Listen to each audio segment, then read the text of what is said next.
बोलिए लक्ष्मी नारायण भगवान की, बोलिए शंकर भगवान की, सियावर रामचंद्र भगवान की, पवन सुत हनुमान की, बांके बिहारी लाल की, जयकारा शेरा वालिदा बोल साचे दरबार की।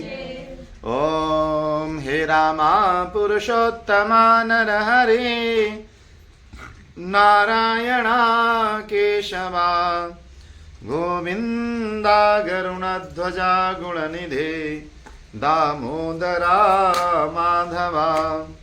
हे कृष्णा कमलापते यदुपते सीतापते श्रीपते वैकुंठाधिपते चराचरपते लक्ष्मीपते पाहि मां, लक्ष्मीपते पाहि माम्। ॐ शान्ताकारं भुजगशयनं पद्मनाभं सुरेशं विश्वाधारं गगनसदृशं मेघवर्णं शुभांगं श्रीलक्ष्मीकान्तं कमलनयनं योगभिर्ध्यानगम्यं वन्दे विष्णुं भवभयहरं सर्वलोकैकनाथम्। गंगातरंगरमणी यजटाकलापं गौरी निरंतर विभूषितवामभागं नारायण प्रियमनंगमदापहारं वाराणसीं पुरपतिं भज विश्वनाथं, वाराणसीं पुरपतिं भज विश्वनाथम। बोलिए शंकर भगवान की, बोलिए लक्ष्मी नारायण भगवान की, बोलिए ठाकुर जी महाराज की, माघ महात्म की, बोल साची दरबार की जय। माघ महात्म की कथा आप लोग सुन रहे हैं। माघ महात्म में भगवान भोलेनाथ जी माता पार्वती को कथा सुना रहे हैं। कार्तिक में सत्यभामा जी कथा सुन रही हैं और भगवान कृष्ण सुना रहे हैं। और जैसे उसके उपरांत समाज के कल्याणार्थ उसमें वो राजा प्रश्न करते हैं और नारद जी उसका उत्तर देते हैं। ऐसे ही इसमें जो है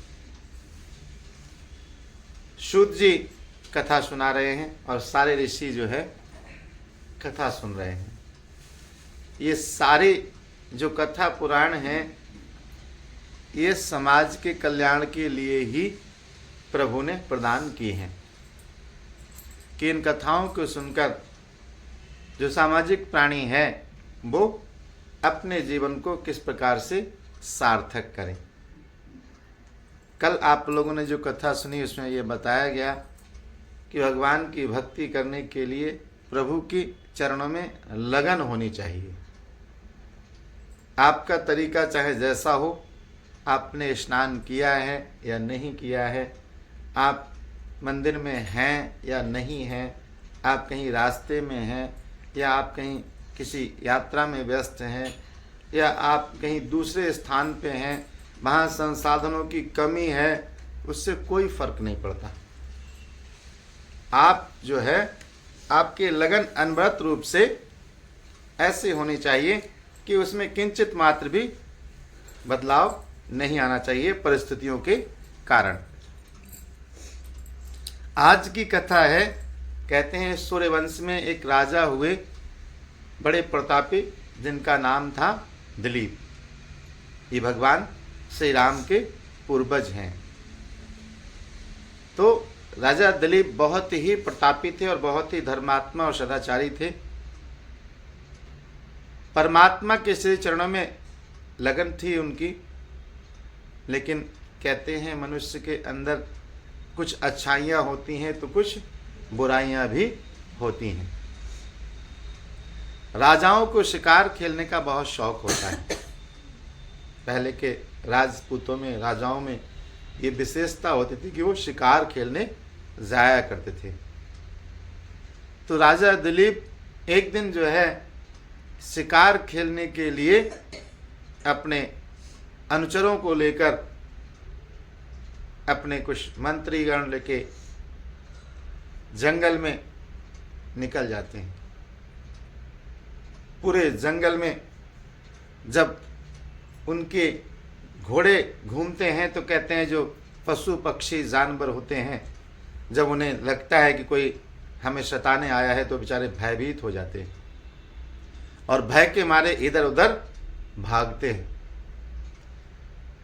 तो जंगल में इतने सारे घोड़े एक साथ इधर उधर दौड़ रहे हैं और उनके ऊपर बैठे हुए सवार जो हैं वो वन्य जीवों को मारने के लिए लालायित हैं और सारे जीव जो हैं अपनी रक्षा करने के लिए प्राणों की इधर उधर भाग रहे हैं।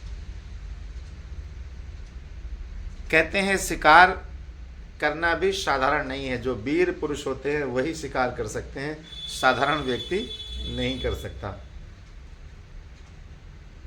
क्योंकि जब हमारे प्राणों पे आती है तो हम अपनी पूरी शक्ति से अपना बचाव करते हैं।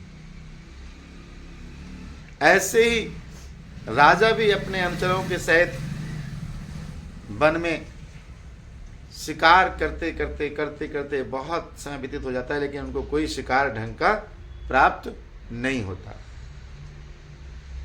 वे कहते हैं राजा है तो वो गीदड़ तो मारेगा नहीं, राजा तो सोचेगा कि मुझे शेर का ही शिकार करना है। तो इसलिए जैसा स्तर होता है वैसा ही काम सुहाता है। राजा को अपने स्थान और अपनी स्थिति के आधार पर कोई शिकार नहीं प्राप्त होता। उनके मन में यही आता है कोई शेर दिखाई पड़े तो मैं उसका पीछा करूं। काफी समय व्यतीत हो जाता है, तब राजा की दृष्टि पड़ती है एक हिरण पे। एक मायावी हिरण राजा के सामने आता है और राजा को जो है अपना दर्शन करा के भाग लेता है। राजा उस हिरण के पीछे लग जाते हैं, अपना घोड़ा दौड़ा देते हैं और दौड़ते दौड़ते कभी हिरण उनके पास हो जाता है, कभी दूर हो जाता है, क्योंकि हिरण जो है बहुत तेज भागता है। कभी कभी ऐसा होता है कि शेर हिरण को पकड़ लेता है, अन्यथा हिरण की छलांग बहुत लंबी होती है और वो भाग ही जाता है। लेकिन वो तो मायावी हिरण था, इसलिए वो कभी कभी दिखाई पड़ जाता था और कभी कभी ओझल हो जाता था। ऐसे करते करते दौड़ते दौड़ते काफी लंबा सफर तय किया और वो एक भीषण घने जंगल में प्रवेश कर जाता है। राजा भी उसके पीछे पीछे उस जंगल में प्रवेश कर जाते हैं। काफी लंबा सफर तय कर लेते हैं, उन्हें पता भी नहीं चलता कि हम कहां से कहां पहुंच गए।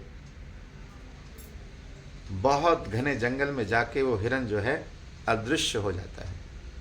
अब राजा को वो हिरण नहीं दिखाई पड़ता, लेकिन राजा जिस जंगल में पहुंच गए हैं वो ऐसा जंगल है कि वहां से निकलना भी अब असंभव सा है।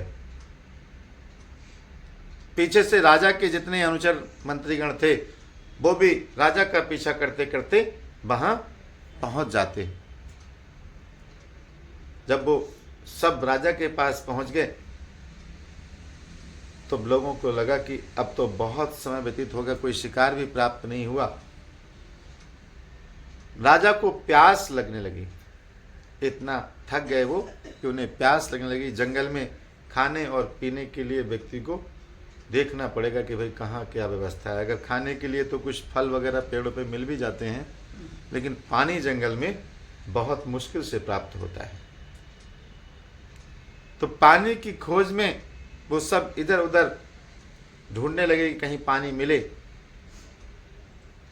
तो ढूंढते ढूंढते उन्होंने देखा कि पास में ही एक सरोवर है, वो बड़ा सुंदर है। उसमें कमल के पुष्प खिले हुए हैं और बड़ा ही मनमोहक दृश्य है। जंगल में बहुत सारे दृश्य ऐसे होते हैं कि जो देख के हम लोगों को कभी कभी मन मोह हो जाता है। कुछ पेड़ ऐसे आकार के होते हैं कि लगता है कि दो ऐसे जुड़े हैं जैसे उनको किसी ने जोड़ा गया है, लेकिन वो प्रभु की आकृति होती है बनाई हुई। पेड़ों से ही आकार दिखाई पड़ जाते हैं। तो जंगल में भी बहुत आनंदित दृश्य होते हैं। हम सब लोग कभी कभी जंगल और पहाड़ घूमने जाते हैं, देखने जाते हैं। क्या देखने जाते हैं? वो प्रभु की बनाई हुई छटाएं ही देखने जाते हैं। वो वास्तविकता में प्रभु की बनाई हुई छटाएं होती हैं। पहाड़ में भी आकार दिखाई पड़ने लगता है और पेड़ों में भी आकार दिखाई पड़ने लगता है। ये प्रकृति की छटाएं हैं। तो कहते हैं वो तालाब इतना सुंदर था कि सब लोग उसकी सुंदरता को देख के बड़े मोहित हो जाते हैं। राजा कहता है कि अब हमें इस सरोवर के किनारे ही पड़ाव डालना चाहिए। अपने सभी अनुचरों के साथ वहीं पे किनारे पे एक पड़ाव डाल के कहते हैं जलपान कर लीजिए। सभी लोग स्नान करते हैं और जलपान करते हैं। स्नान के उपरांत उनकी जितनी थकावट थी वो सारी दूर हो जाती है। जैसे गंगा स्नान करने के उपरांत हम सभी लोग इस चीज़ को महसूस करते हैं कि चाहे जितनी गर्मी हो, चाहे जितनी थकान हो, आपने गंगा मैया के उसमें डुबकी लगाई है तो आपकी सारी थकावट एक क्षण में दूर हो जाएगी। ऐसे ही उस सरोवर में स्नान करने के उपरांत जैसे ही सब निकले तो उनकी थकावट दूर हो गई।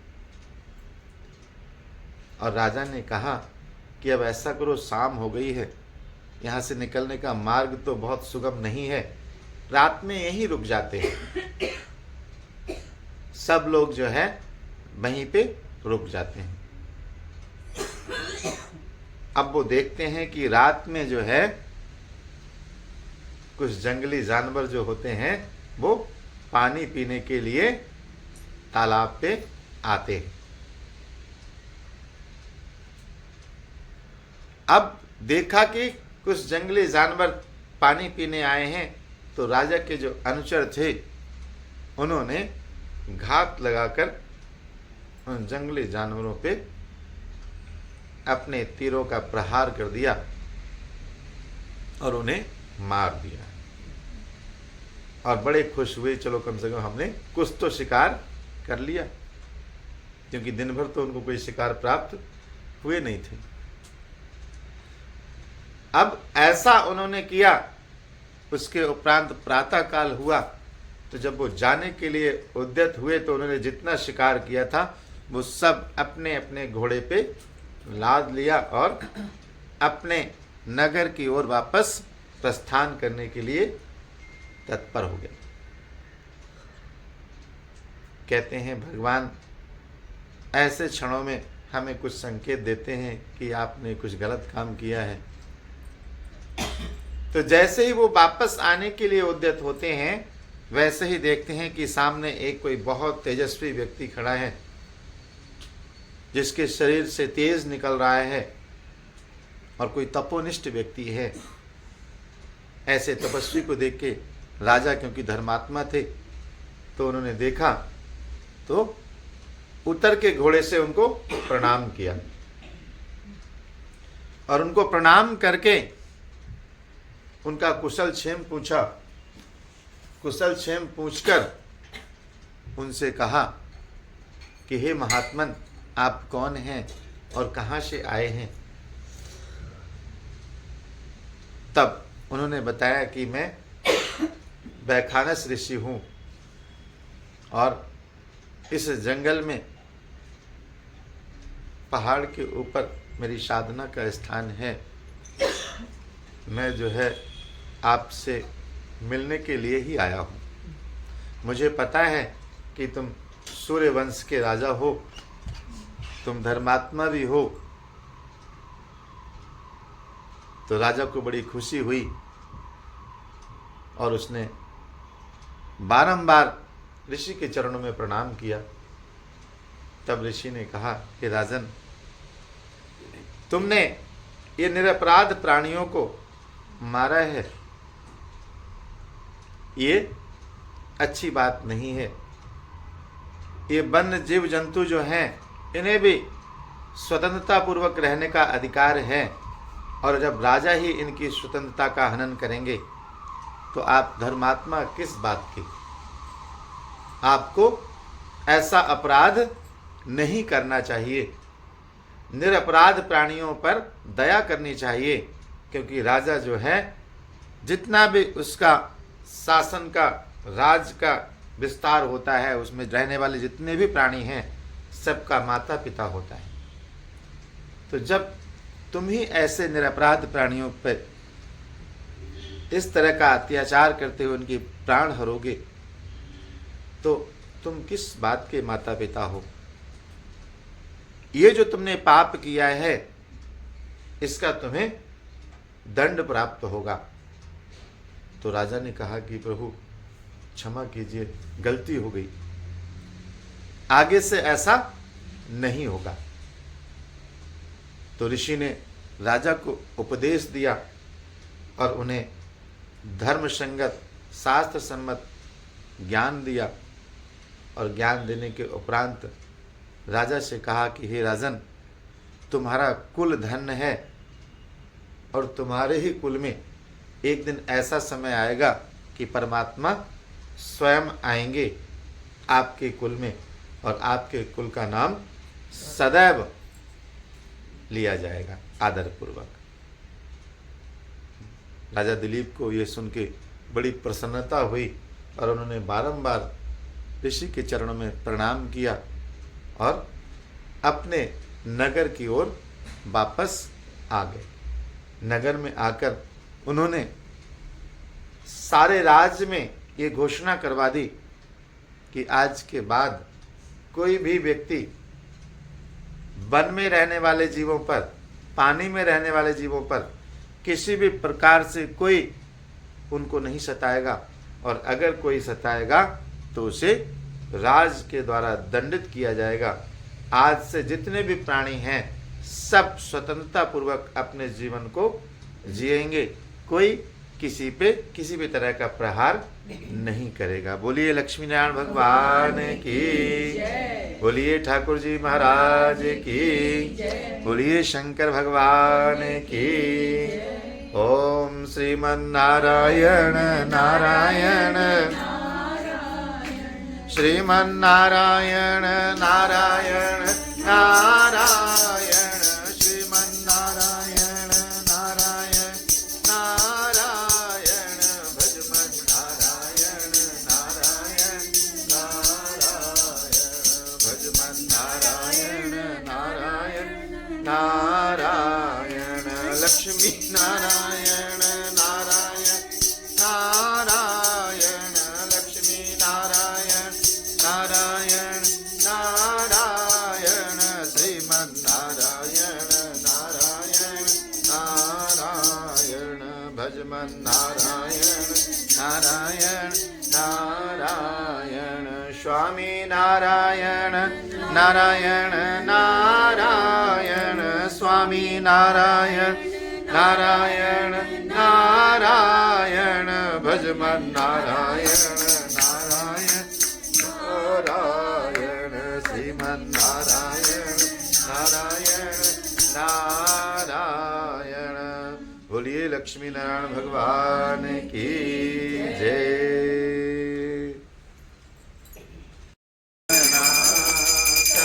सत्यनारायण स्वामी, सत्यनारायण स्वामी, जगपातक हरणा, ओम जय लक्ष्मी रमणा। रत्न जड़ित सिंहासन अद्भुत छविराजे, स्वामी अद्भुत छविराजे। नारद करत निरंजन, नारद करत निरंजन, घंटा ध्वनि बाजे, ओम जय लक्ष्मी रमणा। भगत भयो कलिकार, तुझको दरस दियो, स्वामी तुझको दरस दियो। गुण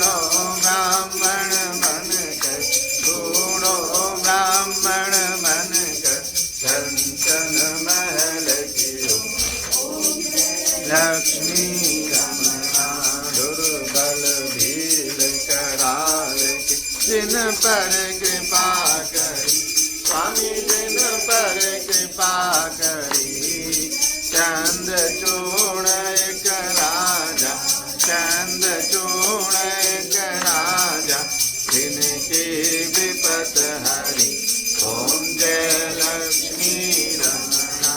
वैष्ण मनोरथ पायो श्रद्धा तज दीनी, स्वामी श्रद्धा तज दीनी। तो फल भोग्यो प्रभु जी, तो फल पायो हरि जी, फिर सुत कीनी। ओम जय लक्ष्मी रमणा। भाव भक्ति के कारण छिन छिन रूप धरो, स्वामी छिन छिन रूप धरो। श्रद्धा धारण कीनी, श्रद्धा धारण कीनी, तिनके काज करो। लक्ष्मी रमणा। बाल बाल संग राजा वन में भक्त करी, स्वामी वन में भक्त करी। मन वांछित फल पायो, मन इच्छित फल दीनो, दीन दयाल हरि। ओम जय लक्ष्मी रमणा। चढ़त प्रसाद सभायो, कदली फल में बा, स्वामी कदली फल में बा। धूप दीप तुलसी से, धूप दीप तुलसी से, आदिशत देवा। ओम जय लक्ष्मी रमणा। श्री नारायण जी की आरत जो कोई जन गावे, स्वामी प्रेम सहित गावे। कहत शिवानंद स्वामी मन भजत हरि हर, स्वामी मन वांछित फल पावे। ओम जय लक्ष्मी रमणा। ओम जय लक्ष्मी रमणा। स्वामी जय लक्ष्मी रमणा। सत्यनारायण, सत्यनारायण स्वामी जनपातक हरण। ओम जय लक्ष्मी रमणा। त्वमेव माता च पिता त्वमेव, त्वमेव बन्धुश्च सखा त्वमेव, त्वमेव विद्या द्रविणं त्वमेव, त्वमेव सर्वं मम देव देव, त्वमेव सर्वं मम देव देव, त्वमेव सर्वं मम वासुदेव। ओम श्री परमात्मने नमः।